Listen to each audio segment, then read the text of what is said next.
can only imagine what it will be like. Good morning, Kirk. Good morning.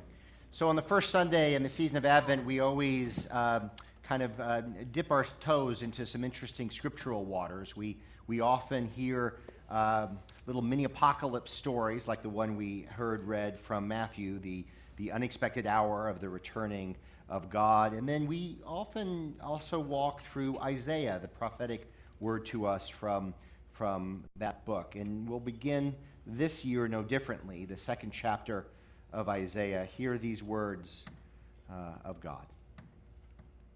The word that Isaiah, son of Amoz, saw concerning Judah and Jerusalem. In days to come, the mountain of the Lord's house shall be established as the highest of the mountains, and shall be raised above the hills. All the nations shall stream to it. Many peoples shall come and say, "Come, let us go up to the mountain of the Lord, to the house of the God of Jacob, that he may teach us his ways, and that we may walk in his paths. For out of Zion shall go forth instruction, and the word of the Lord from Jerusalem. God shall judge between the nations, and shall arbitrate for many peoples. They shall beat their swords into plowshares, and their spears into pruning hooks. Nation shall not lift up sword against nation, neither shall they learn war anymore. O house of Jacob, come, let us walk in the light of the Lord." And may God bless to us our reading and our understanding and applying of this word to how we live our lives. Well, I hope you all had a happy Thanksgiving, right? Or at least survived it. And if you ventured out on Black Friday, I hope you survived that too. It looks like you did.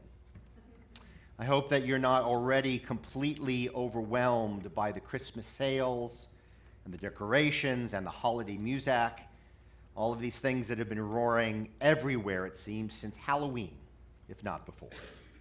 It is a busy time this time of year, a very busy time. It has become almost cliche, has it not, for pastors to mention all of this time of year? The consumerism that has taken over the holiday season, the overindulgence of the Thanksgiving feast, the crazy busy schedules that we have to juggle this time of year.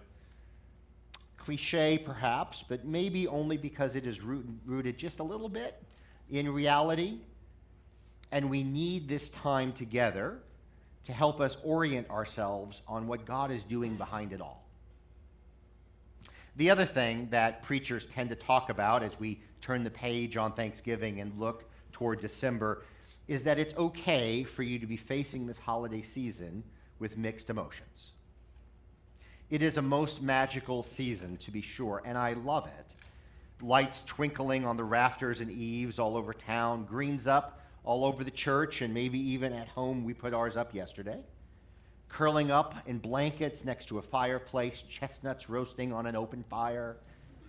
Does anyone actually roast chestnuts in their fireplaces these days?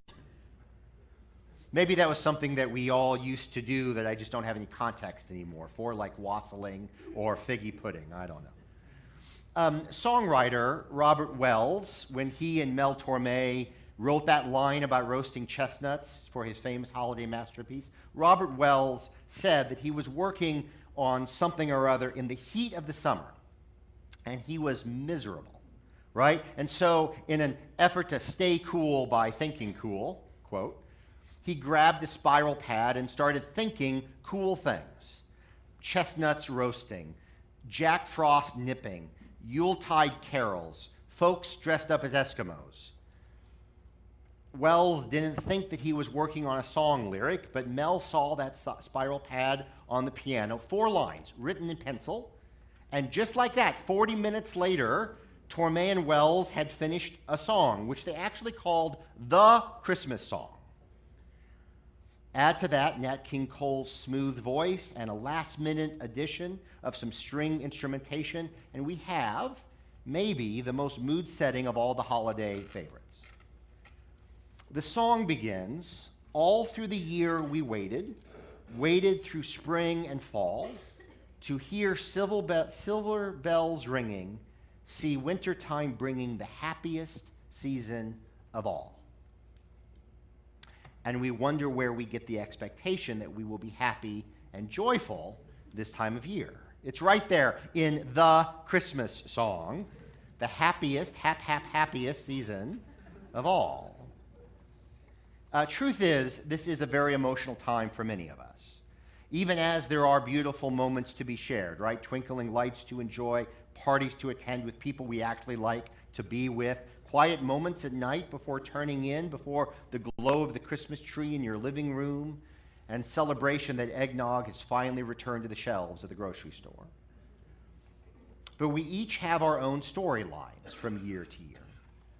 For some of us, this will be a smashing holiday season. And for others, we might be in a more vulnerable place this go-around. Perhaps you made it through your first Thanksgiving without the loved one and are already wondering how it will feel on Christmas. Who will you be with? Or maybe you're waiting on some medical news or anticipating an empty nest soon. While the airwaves and the atmosphere are filled with joy and anticipation for the season, let's be real, we all feel this effect of less sunlight in our lives, a crazy full calendar. Studies say that depression abounds and anxiety increases during these winter months. It is a topsy-turvy, hard season, and it's so full that you can hardly breathe deeply. Even this wonderful service with the Advent candle and a soaring anthem and the sharing of the Lord's Supper, even the service is so full. So let's keep this short and get to the point. Ready or not, Jesus is coming. As always with the first Sunday of Advent, the lectionary readings are a little disconcerting. You expect Silent Night, Holy Night, and you get it's the end of the world as we know it.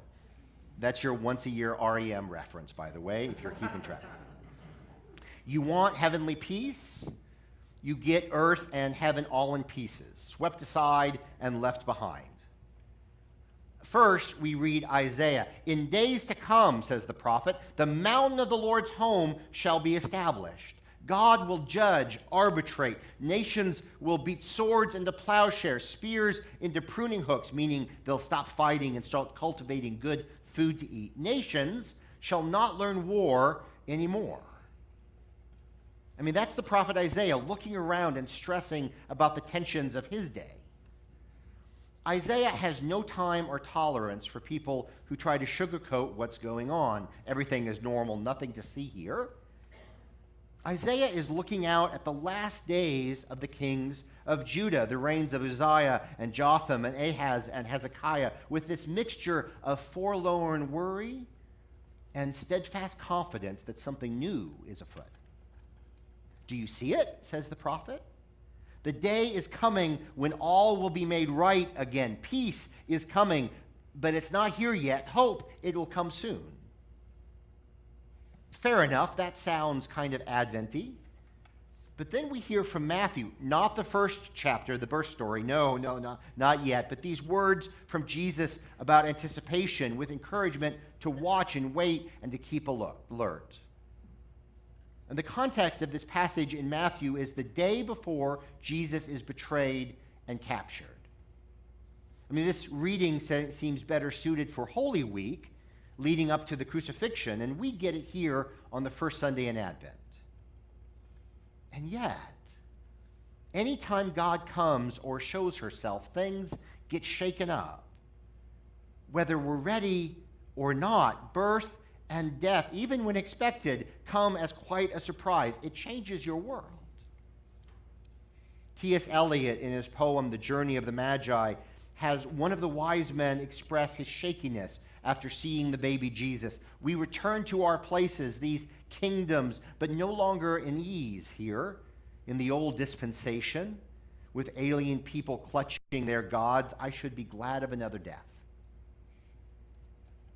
A friend of mine reading this passage from Matthew was thinking about Advent, the suddenness of the season thrust upon us through the story of Noah and the flood. You heard that in the reading today. That story has Noah trying to get ready before the rain comes, right? Build an ark, get all those animals together. Who has time for it, my friend asks? In the midst of all the busyness of life, just as in Noah's day, we are eating and drinking and marrying and giving in marriage and buying and selling, watching football games, cooking and traveling and planning and eating and sleeping and working and being friends, husbands and wives, parents and children, and teaching and learning and taking care of so much. How will we ever get ready? And just as in Noah's day, sooner or later, the flood or something will come and knock you off balance and overwhelm and force you to swim to the surface or drown in all this madness. 2 women will be grinding meal, and 2 others will be in the flood doing whatever it is that needs to be done, right? Preparing meals, working, all the things that we have to do, good things. Doing what we do and being who we are. One will grow exhausted and the other, well, will at least persevere and press on. Not without some joy, of course, but it gets tiring. And who knows who gets the better deal, the one taken or the one left behind?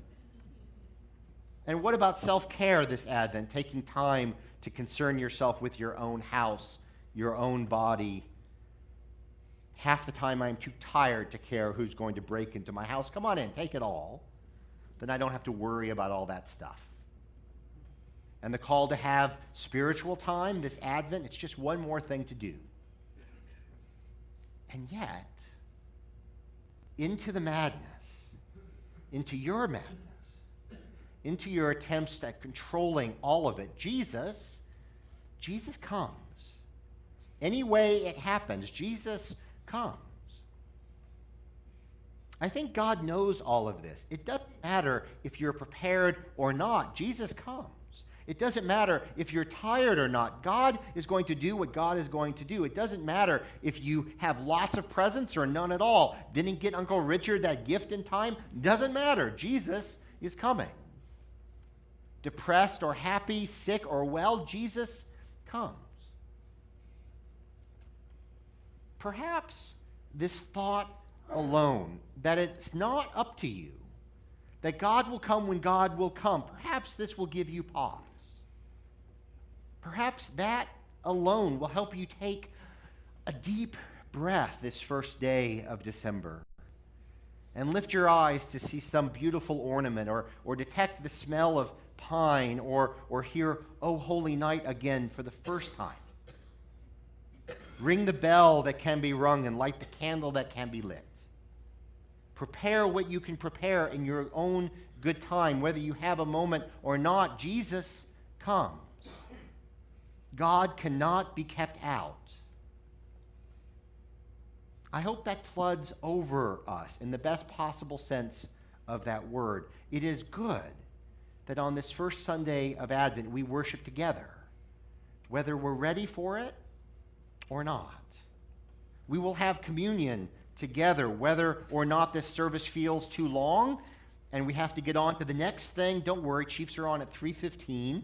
Our all-church gathering will be done well in time, I promise. Jesus' story reminds us again and again and again that at the vulnerable places and in the vulnerable moments, like birth in a manger, like death on a cross, like the moments where we feel as if the world is ending, when we are the most exposed, it is at precisely those moments where God is most revealed. So come forward and eat. You need it. As we stop and remember again through this ritual of bread and cup shared for all, breathe, look around, take for yourself a moment. You may not get another one. My hope for you is this: as you plan and prepare, or as you simply let it come and flood over you, December 25th is on its way. Oh, I can feel the mixture of joy and anxiety rising even now. But may there be that one unexpected moment. You can't plan for that. It will come or it won't. And may there be one serendipitous moment when you pause and you see and you understand and you say, thank you. Thank you, Jesus, for coming anyway. Ready or not? And may that moment remind you that all this weight, all this worry, all this anxiety, God knows. And Christ will be born for this. May it be so. Amen.